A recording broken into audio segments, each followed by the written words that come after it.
Hey guys, it's Sid with SVTPerformance.com, and I got a quick little update video I want to give you. I got my buddy's GT500 here, but I just drove up to Michigan in this Maverick, and this is sort of the Maverick that I've been wanting to get my hands on. You've seen us do a few on the channel over the last year or so. They've all been 2-liter EcoBoost all-wheel drive, you know, pretty loaded up. The last one we had was over $40,000. This one is XLT hybrid, and this is the one I wanted to get my hands on because this is like in the $25,000 range, I'm guessing. I don't know the exact price, but it's basic XLT, nothing super special about it, cloth seats, you know, stuff like that.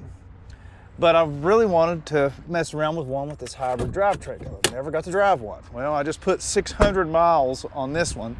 It's front wheel drive, of course, not all wheel drive. And I wanted to just share my little bit of experience with this thing. If I can get the hood open, there we go.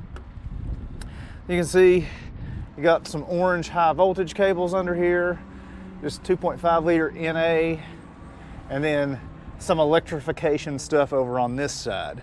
It does have EGR, by the way, just notice that. But the big advantage of this thing is we're running this, oh, by the way, this one is a prototype vehicle, so this one is actually going back to Ford. I drove it up here for Ford.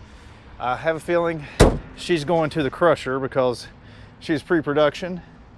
But the big appeal to this thing, and this is what I really liked about it, driving on the interstate speeds, maybe a little plus interstate speeds at times, it got 38 miles to the gallon.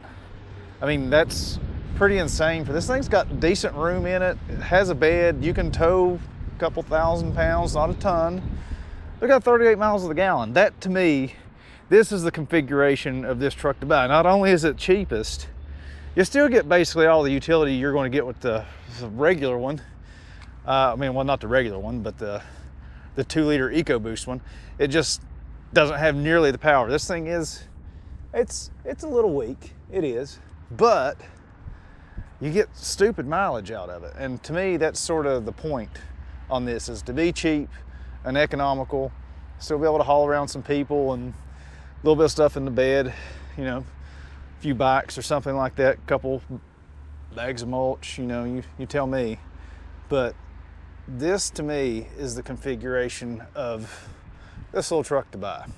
Still has the same, you know, very utilitarian interior, where this is like the only soft point on the door, and you got one here, and the rest of it, you know, it's meant to be used and cleaned up. It's basic transportation. And for that, man, at like 20, 25 grand, you can't really beat that. It's a pretty good deal. So this was one I was looking forward to driving. It's fine, drives pretty good. It's not like, say, Focus ST good, but it gets a hell of a lot better mileage, and it's got a lot more usable space. So if you just need basic transportation, you need to get 38 miles to the gallon, and you need to haul a little bit of stuff occasionally, maybe haul a couple people, this is worth checking out. Especially at, like, say, half the price of a trimmer version of one of these, which it basically is. You still get nearly all the utility. You're just front wheel drive instead of all wheel drive. And then, of course, you're down 100 plus horsepower, especially if you get it tuned. So that's just my quick little take on that. Did enjoy driving it, but I'm gonna go drop it off. Ford's gonna give me something else to play with. So if you wanna see that, definitely subscribe to the channel, and we'll play around with that. And this GT500, we got some, there's a reason it's up here. We're gonna play around with it a little bit too. So I think we're gonna have some fun. It's gonna get some underhood mods.